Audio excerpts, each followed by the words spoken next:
নমস্কার, খুশবু কিচেনে আপনাদেরকে স্বাগত। আজ আমরা একটা গরমের রেসিপি নিয়ে হাজির হয়েছি।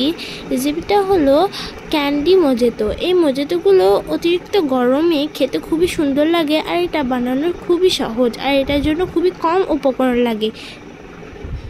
নিয়েছি ক্যান্ডি, এটাকে গ্রাইন্ডারের মধ্যে দিয়ে দিয়েছি।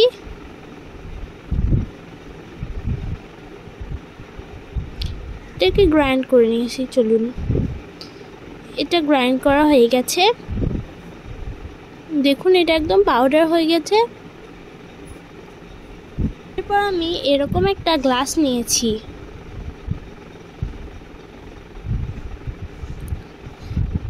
এরপর আমি লেবুটাকে কেটে নেব। এরপর আমি লেবুগুলোকে এর মধ্যে দিয়ে দিচ্ছি। লেবুর রসগুলোকে ভালোভাবে একটা চামচ দিয়ে বের করে নেব।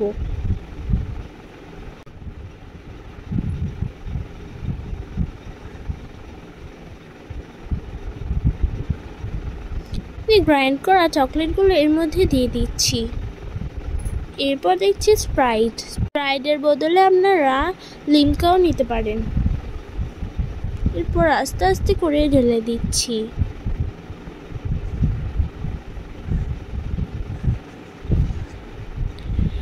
ডেকোরেশনের জন্য দিয়ে দিচ্ছি একটা লেবু। এটা রেডি হয়ে গেছে। এটার মধ্যে দিয়ে দিচ্ছি বরফ। এটা কিন্তু খেতে খুবই টেস্টি, আর এটা বানানো খুবই সহজ। আপনারা এটাকে প্লিজ ট্রাই করে দেখবেন। আজকের মতো বিদায় নিচ্ছি। ভালো থাকবেন, সুস্থ থাকবেন, আর পরের ভিডিওটার জন্য অপেক্ষা করবেন। লাইক, কমেন্ট, শেয়ার করে দেবেন।